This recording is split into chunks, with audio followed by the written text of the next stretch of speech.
deep inside a lonely mountain valley, far away from any busy town or noisy road, something strange had been happening for weeks. People who lived near the edges of the valley often spoke about hearing low rumbles late at night. Some thought it was thunder. Others said maybe it was a rock slide or an echo from deep inside the caves. No one imagined it could be a living creature, and definitely not something as rare as an albino dragon. Albino dragons were considered legends creatures that older people spoke about in stories, but no one really expected to see in real life. One cold morning, a traveler was walking through the valley, enjoying the fresh air and the sound of the stream that ran between the mountains. He wasn't searching for anything, just wanting some peace away from the loud life outside. But as he walked closer to the water, he noticed something unusual lying near the rocks on the other side. At first, he thought it was a pile of pale stones, maybe covered in snow or dust. But then he saw one of the stones move slightly. That tiny movement made him freeze in fear. He wasn't prepared to face whatever it was. He stared for a long moment, trying to understand what he was looking at. And then he saw something that shocked him completely. A large tail curled around the rocks, white as milk but cracked like old porcelain. Wings lay spread on the ground, not moving, looking heavy and tired. And then he saw the face, a long snout, closed eyes, and a large body rising slowly as if struggling even to breathe. When he realized it was a dragon, the traveler stumbled back with trembling legs. He wanted to run, but something held him in place. The dragon wasn't moving toward him. It wasn't threatening him. It looked almost lifeless. After a moment of fear, concern slowly replaced his panic. This creature, something people only spoke about in stories, was not attacking or roaring. It was lying there like a broken thing, as if it had no energy left to fight or fly. The traveler knew he couldn't help such a huge creature by himself, but he also couldn't walk away, pretending nothing had happened. With shaking hands, he took out his phone and sent a message to the nearest rescue center, explaining only what he could, that a massive injured animal was lying in the valley, barely breathing, and someone needed to check on it. When the rescue team received the message, they didn't believe the word dragon. Most of them thought it was probably a large wounded animal like a bear, or something unusual like a giant bird. But because the traveler sounded frightened, and because the valley was known for strange wildlife, they decided to go. Within hours, a small group of trained rescuers gathered their equipment and drove toward the valley. The team walked carefully down the rocky path, following the traveler's directions. At first, they didn't see anything.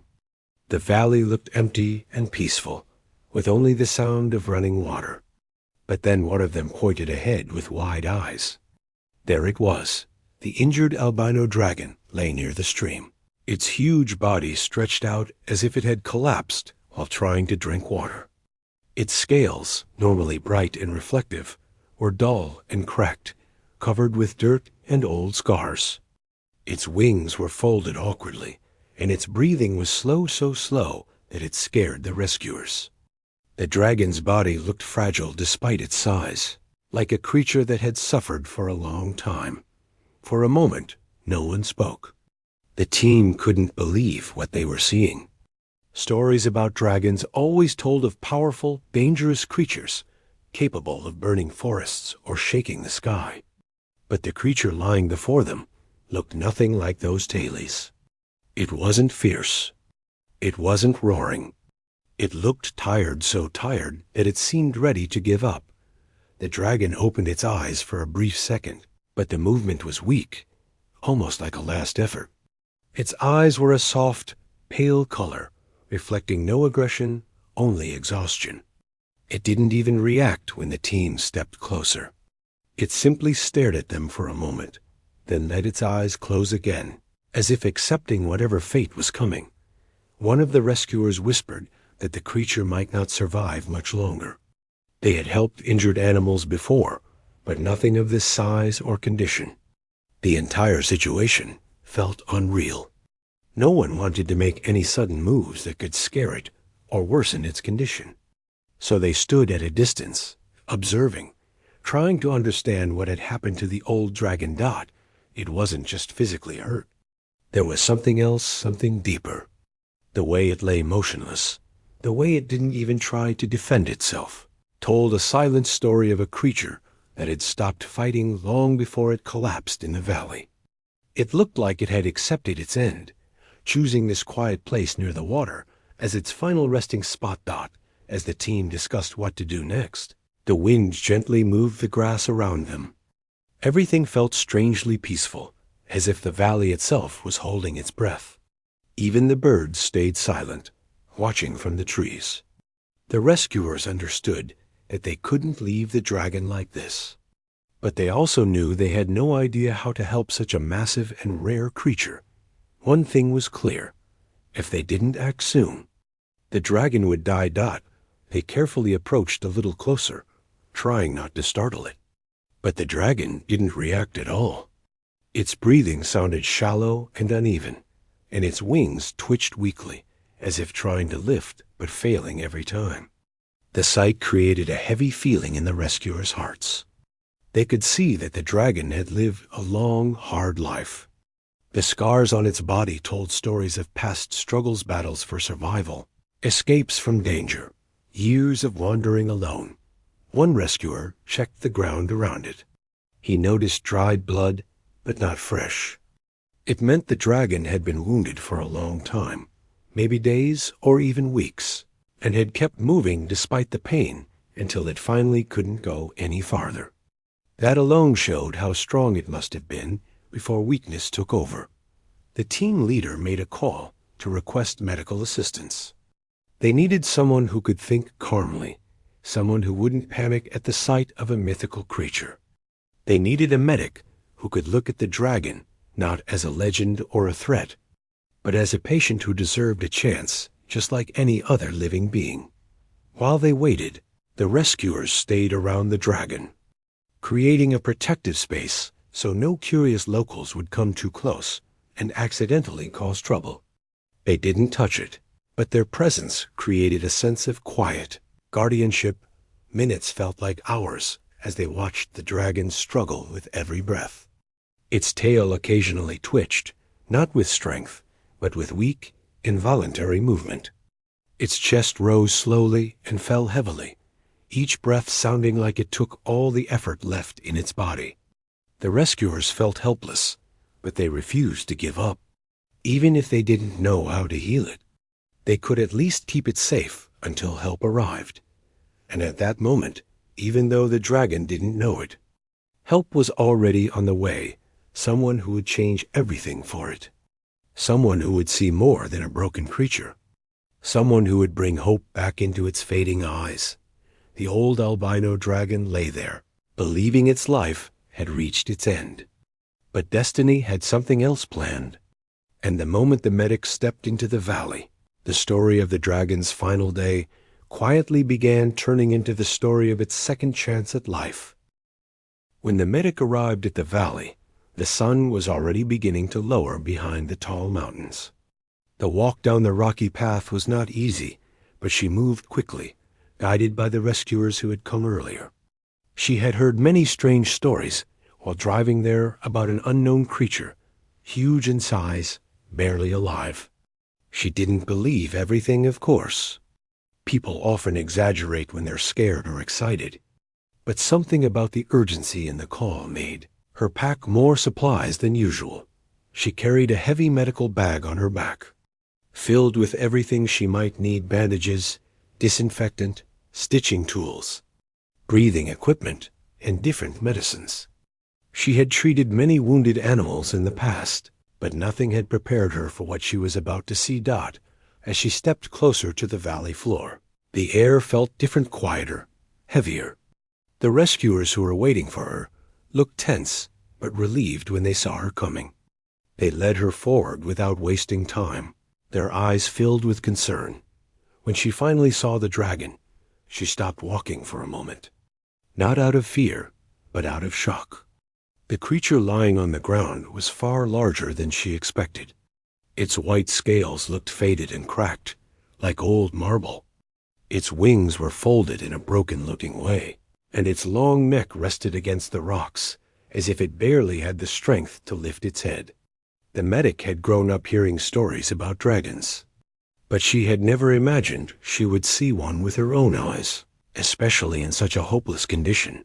One of the rescuers whispered, "It hasn't moved much. Just breathing." Slowly, the medic didn't answer right away. She took a slow breath and walked forward with quiet steps, keeping her movements calm and steady. She knew very well that even the weakest animal could react strongly if it felt threatened. And this dragon, no matter how injured, was still a powerful creature. When she reached a safe distance, she crouched down and simply observed. She watched the dragon's chest rise gently and fall with difficulty. She noticed the deep lines along its neck that didn't look like fresh injuries, but signs of long-term exhaustion. She also saw dried blood around its side, some of it old, some of it newer. But what caught her attention most was the dragon's eyes. They were half open, unfocused, and heavy with pain. There was no wildness in them, no anger, no attempt to defend itself. Instead, there was a quiet acceptance, like the creature had already decided its fate and wasn't fighting anymore. The medic slowly put her bag down and spoke softly, not knowing if the dragon could understand her words. But she knew her voice mattered. "It's okay," she murmured. "I'm not here to hurt you." Her tone carried warmth and a gentle confidence. For a moment, nothing happened. Then the dragon's eye moved slightly, turning toward the sound of her voice. It wasn't a fast movement or a threatening one, just a slow, tired shift. That tiny reaction told her something important. The dragon was conscious, enough to hear her. She took a step closer. The rescuers behind her watched anxiously, ready to warn her if anything changed. But the dragon remained still. She reached out her hand slowly, stopping before touching the creature. She wanted the dragon to sense her presence before she made contact. She waited, letting the silence settle around them. Then, with the same gentle pace, she placed her hand near the dragon's neck, not directly on it, but close enough to feel the warmth coming from its body. "Easy?" "I'm just checking," she whispered. The dragon didn't pull away. It didn't growl. It simply continued to breathe, each breath sounding like a struggle. The medic opened her bag and took out a small flashlight, using her other hand to shield the dragon's eyes from the bright light. She checked the creature's breathing more carefully. It was shallow and uneven, a sign of internal strain. She then moved slowly to its side, examining the injuries. Large scratches, torn scales, and signs of old scars covered the dragon's body. Some of the wounds looked like they had healed badly over the years, leaving the dragon weaker than it should have been. "This creature has been suffering for a long time," she said softly to herself. She cleaned a small part of the dragon's side, first carefully, gently. The moment the cold liquid touched its skin, the dragon tensed slightly, a soft shiver passing through its enormous body. She stopped for a second and spoke again, her voice steady and kind. "I know it hurts, but I'm trying to help." She continued cleaning the area until she could see the edges of the wound more clearly. Luckily, it wasn't infected, but it had been left untreated for too long. The dragon must have been pushing itself to survive on pure strength. But even the strongest creature eventually reaches a limit. After cleaning the wound, she slowly applied pressure to check for deeper injury, all while watching the dragon's reaction closely. The dragon flinched weakly, but didn't try to stop her. It was as if it had given her permission to continue. Behind her, the rescuers watched quietly. They couldn't believe how calm the dragon was around her. Some of them whispered to each other, wondering how she was able to approach it so fearlessly. But the medic wasn't thinking about fear. She was thinking about how to keep the dragon alive for the next hour. The next day, maybe longer, she opened a pack of thick bandages and began carefully wrapping the wounded area. Her hands moved with practiced skill, each motion slow and deliberate to avoid scaring the dragon. She spoke occasionally, even if she wasn't sure the dragon understood the words. Her tone mattered more than the meaning. "You need rest. You've been fighting for too long," she murmured. "Let me do my job." As she worked, she noticed something surprising. The dragon's breathing began to steady just a little. It was still weak, but the rhythm seemed less chaotic than before. Maybe it was the treatment, or maybe it was simply the presence of someone who wasn't trying to harm it. The dragon's eye stayed half open, watching her with a mix of confusion and trust. It seemed to be silently asking why she cared. After finishing the bandages, the medic prepared a small injection.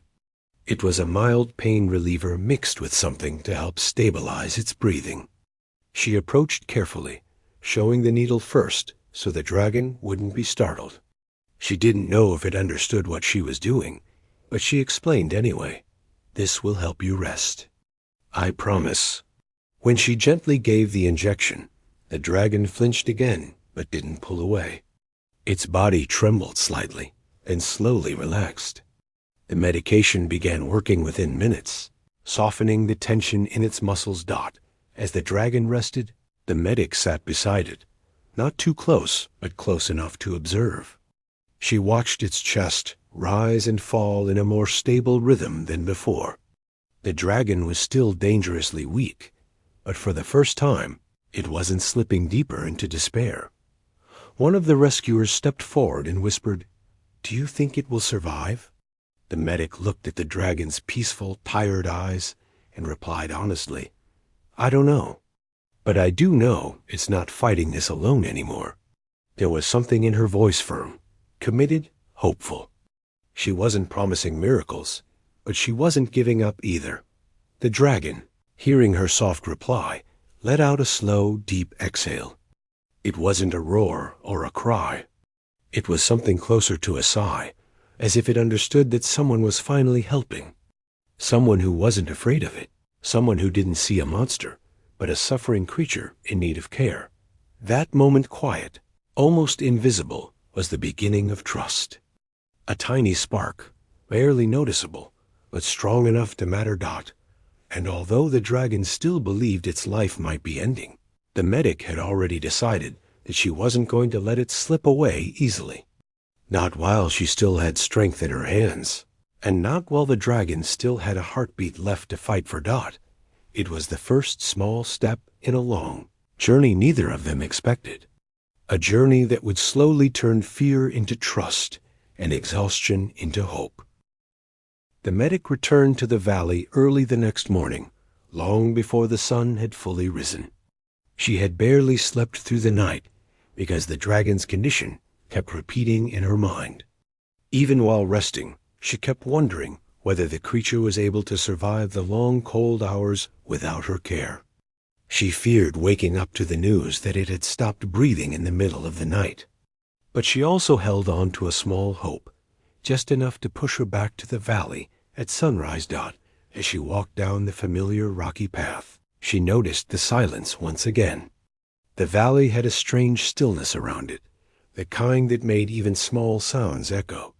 She could hear the soft crunch of dirt under her boots, the gentle flow of water from the stream, and the distant chirping of early birds. Everything felt fragile, like the valley itself was waiting to know whether the dragon would live or not. The rescuers who had stayed overnight waved to her from a distance. They looked tired but hopeful.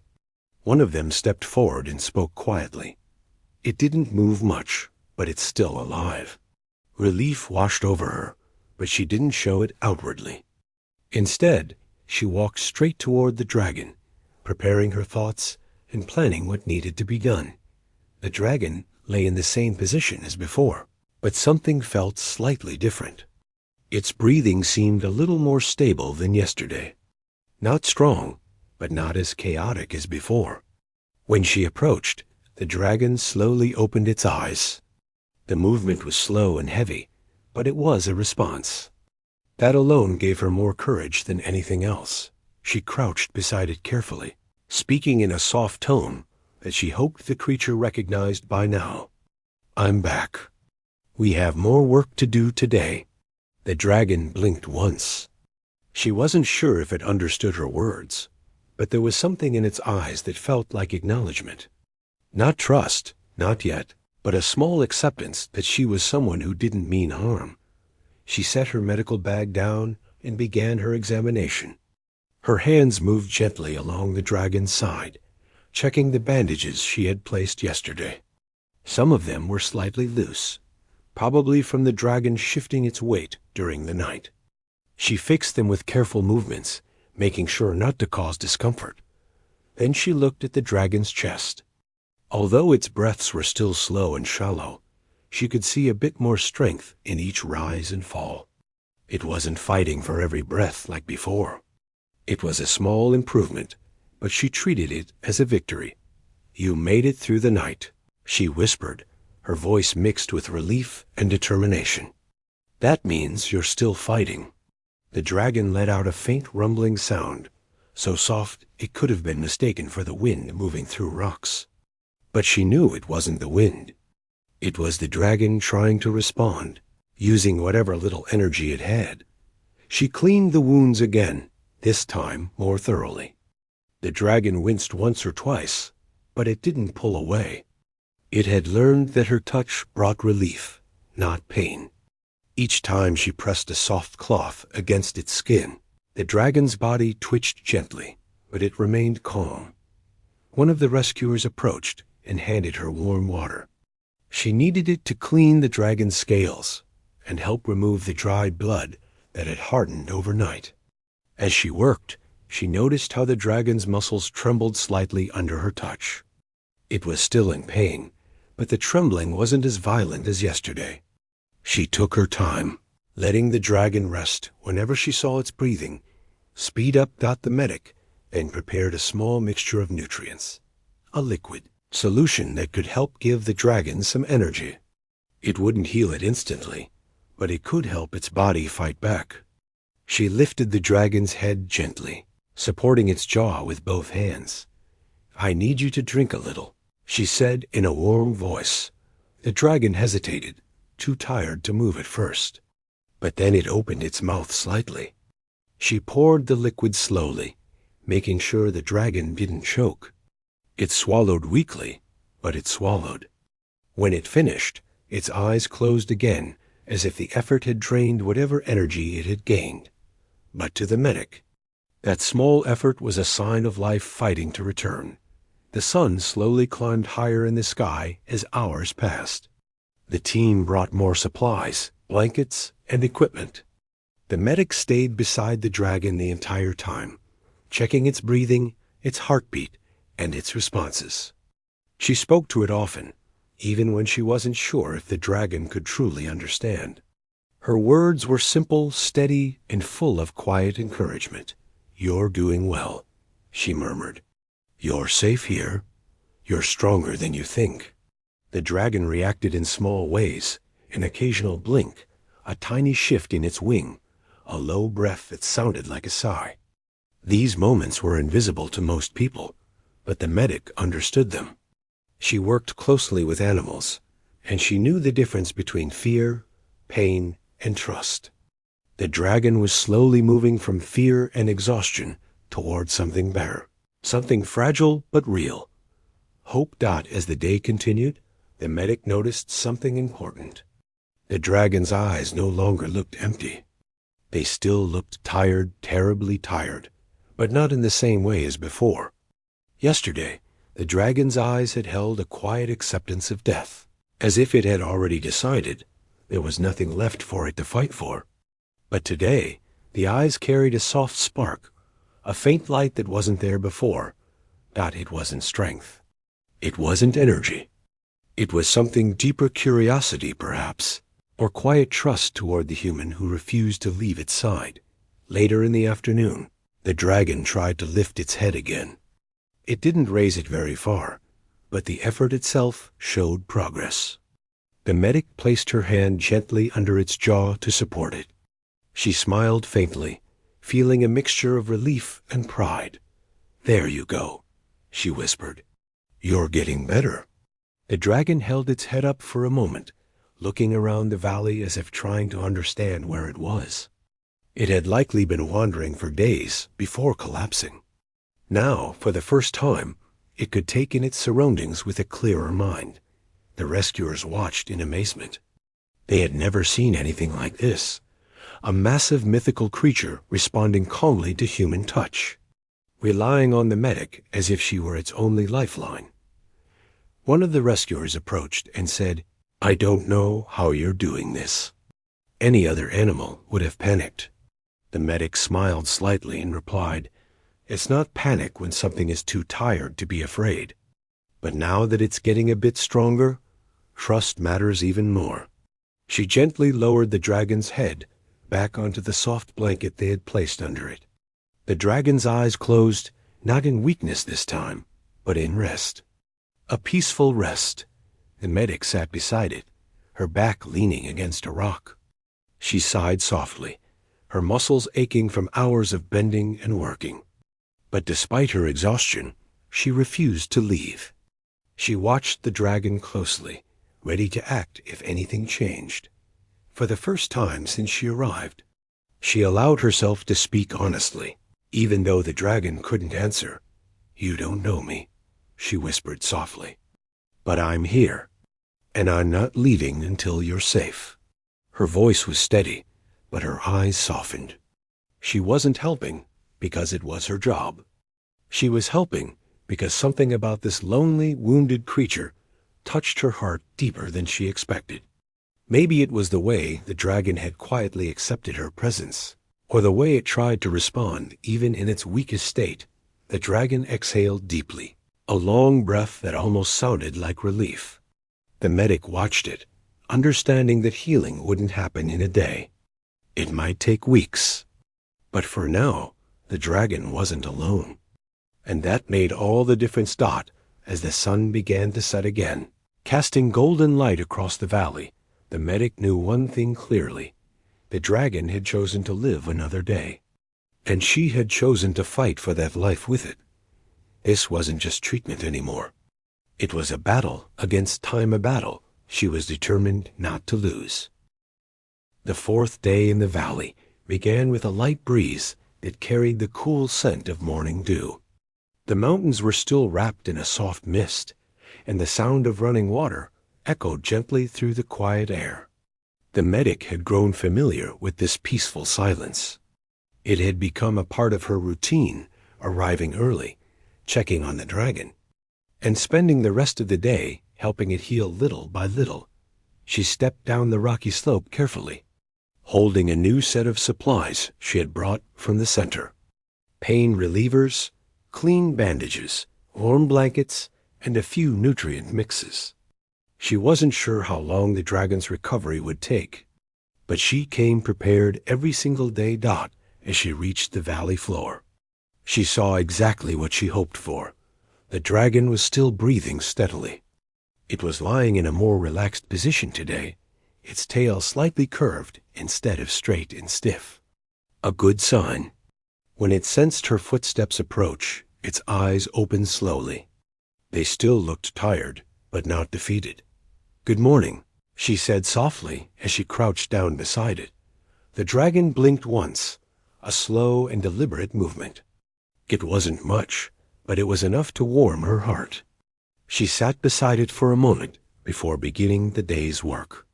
She liked giving the dragon a moment to adjust, letting it know she wasn't rushing or forcing anything. She started with checking the bandages. Some had loosened during the night again, and others needed replacement. As she peeled away the old cloth, she saw the wounds underneath. They were still there, deep, painful, and slow to heal, but the redness around them had reduced. The edges looked less inflamed. She breathed out gently, relieved. "You're healing," she whispered. "Slowly, but you are." The dragon shifted slightly, letting out a low rumble that sounded almost like a response.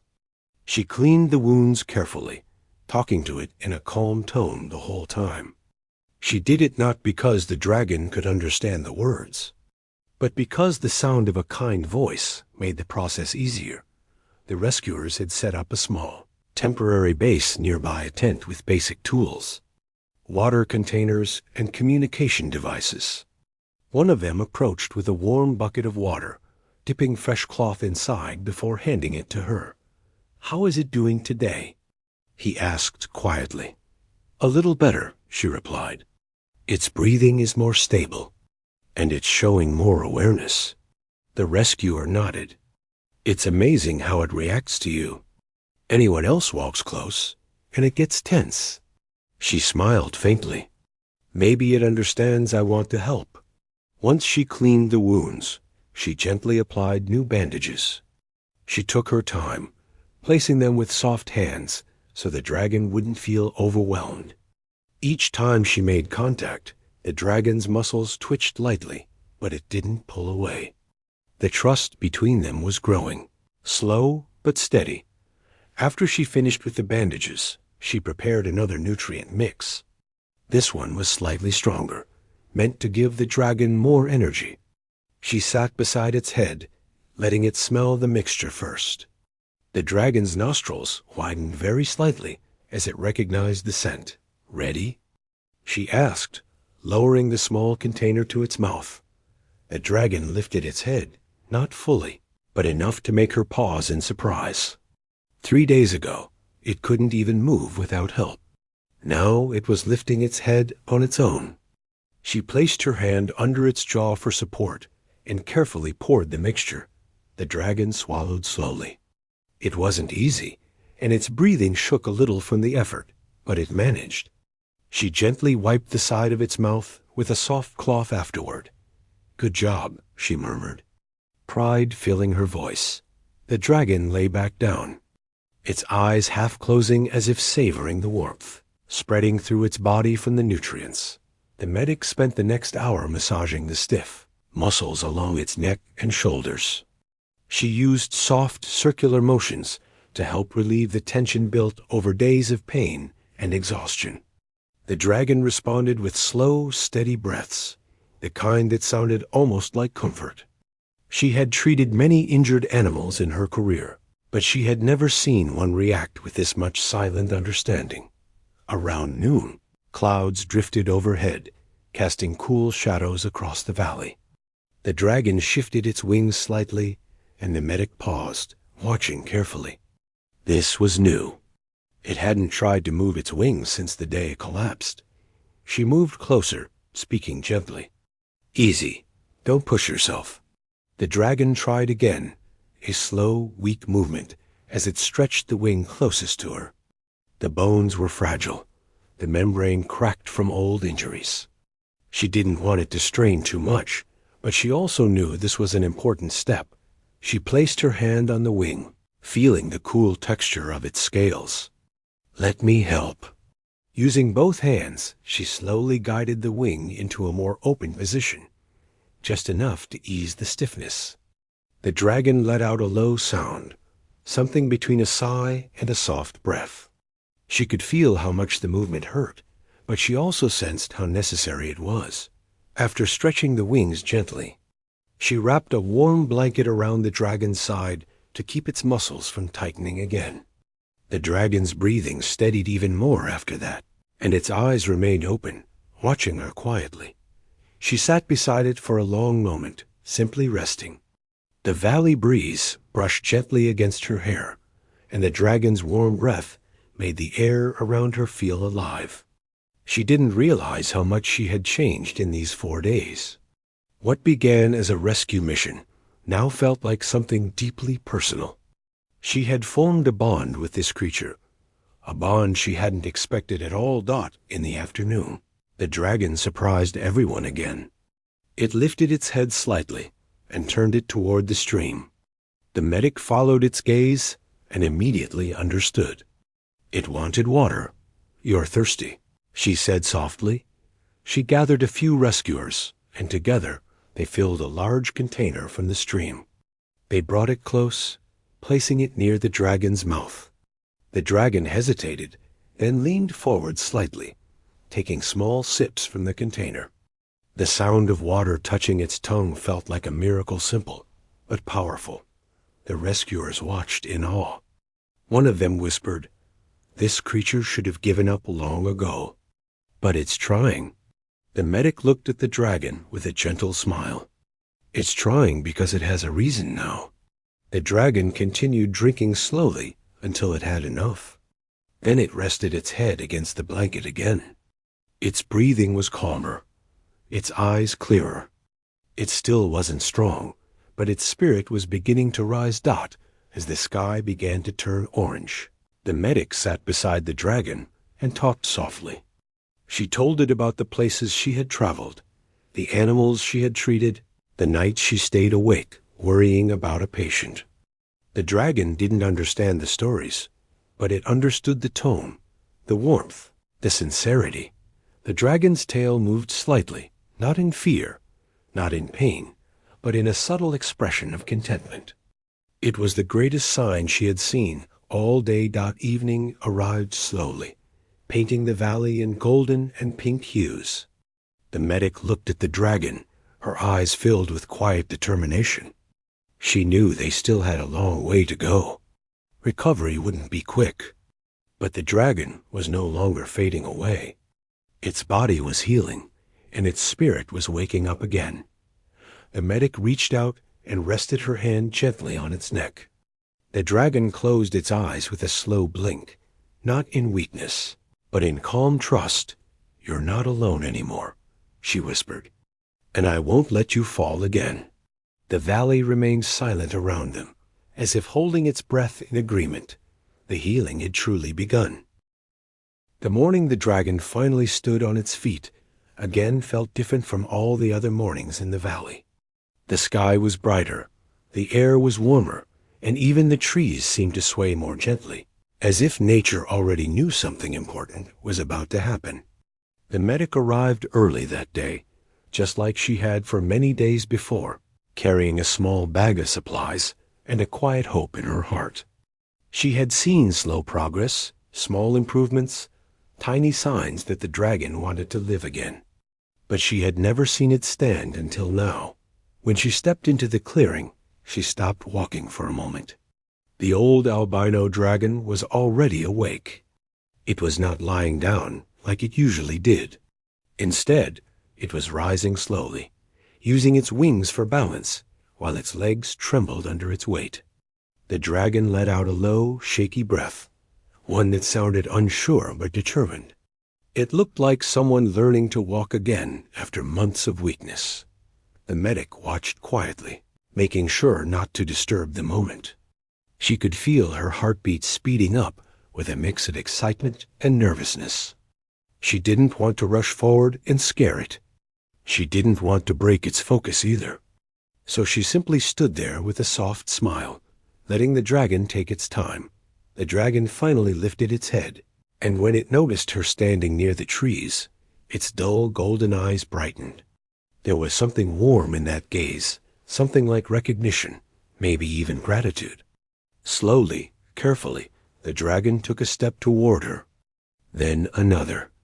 Each movement was stiff, but far better than the weak attempts from weeks ago. The medic walked forward too, but only halfway, leaving enough space for the dragon to choose how close it wanted to come. She had learned that building trust with this creature meant giving it room to choose its own pace. And today, the dragon chose to close the distance itself. It lowered its head gently, bringing one side of its face near her. The medic raised her hand and placed it on the dragon's cool, smooth scales. As she did, she felt a wave of emotion run through her chest. The creature she once found nearly lifeless was now standing tall again. The creature that had accepted death now wanted life. She whispered softly, "Look at you." "You did it?" The dragon blinked slowly, like it understood her tone, even if it didn't understand her words. For a long moment, the two simply stayed like that, human and dragon sharing silence that didn't feel empty at all. It felt like a quiet celebration, After a while, the dragon stepped back and spread its wings. The medic took a small step back too, knowing what this meant. She had expected this day to come eventually. The dragon couldn't stay in this valley forever. It was strong enough now. It was healed enough to return to the sky where it belonged. But even knowing this, a small part of her felt sad. She had spent so many days caring for the dragon, watching its slow progress, learning its expressions, and understanding its moods. She didn't know if she would ever see it again after it flew away. Still, she reminded herself that this was the goal, to give the dragon its life back, not to hold on to it. The dragon gave a deep breath and stretched its wings fully for the first time in a long time. The wings were huge, almost glowing in the sunlight with their pale, pearl-like color. For a moment, the dragon just stood there, letting the air flow between the scales and feathers along the wing edges.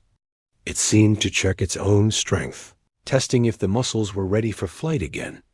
Then it looked back at the medic again, almost as if asking for permission. She nodded slowly, her eyes soft and encouraging.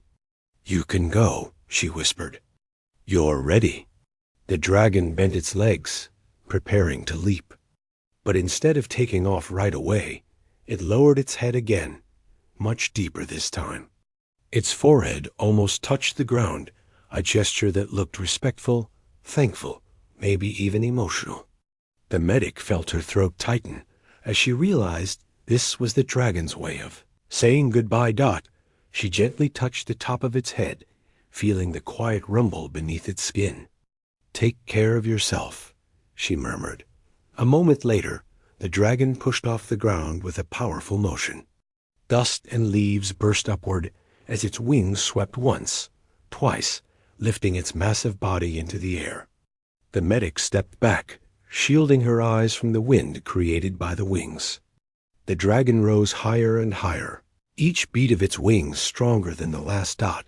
When it finally reached a good height, it circled the valley once. The medic watched it, her heart full of pride. The dragon's white figure glided across the sky like a moving cloud, smooth and confident. It wasn't weak anymore. It wasn't alone anymore either. It carried the memory of the person who helped it survive. The dragon made one final pass above her, letting out a deep, echoing call that rolled across the mountains. Even though she didn't know the meaning of the sound, she felt it was directed at her a final thank you, a final promise that it would remember her kindness. Then the dragon turned toward the distant peaks and continued flying, disappearing slowly into the bright morning light. The medic kept watching until its shape could no longer be seen. Only after it vanished did she lower her hand from her forehead and take a deep breath to steady herself. The valley felt quiet again, but not in the lonely way it had felt before. Now the quiet held meaning. It held the memory of a creature that had returned to life.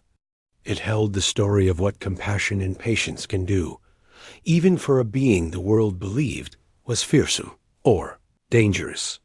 When she finally gathered her medical bag and started walking back toward the trail, she felt different too. Helping the dragon had changed her. It had reminded her why she became a healer. Not for praise, not for recognition, but because she believed that every life, no matter how strange or misunderstood, deserved a chance. As she walked through the trees, she thought about all the people who would never believe her story. They would hear about an albino dragon and think it was a legend or a dream. But she didn't mind. She didn't need the world's approval. The truth lived in her memory, how she had approached a dying creature without fear, how she had worked until her hands shook, and how the dragon had trusted her enough to survive. Months passed, and life continued normally for her. But every now and then, she would look up at the sky whenever she heard a distant echo or saw a shadow crossing the clouds. She wondered if the dragon was still out there, still flying strong, still remembering the human who helped it live again. Sometimes she even felt that it might return someday, maybe to visit, maybe to rest, or maybe just to fly over the valley once more. The world was big, but connections built through kindness have a way of lasting. And so the story of the albino, dragon, and the medic became a quiet legend in the valley. Local people who never saw the dragon still spoke about the strange lights in the sky or the gentle tremble of the ground they once felt. They told stories about a large pale creature that had lived among the trees for a short time. But only one person knew the real story, the full story. She carried that story like a warm memory, not as something she lost, but as something she gained. Because in saving the dragon, she had also restored something inside herself, the belief that hope can return. Even when everything seems lost, can somewhere far away. Flying above mountain ranges and rivers, the dragon carried that same belief. Its life had been renewed. Its strength had returned. And in its quiet heart, the memory of a gentle human voice still lived. 2 lives had crossed for a short moment, but the impact of that moment would last forever.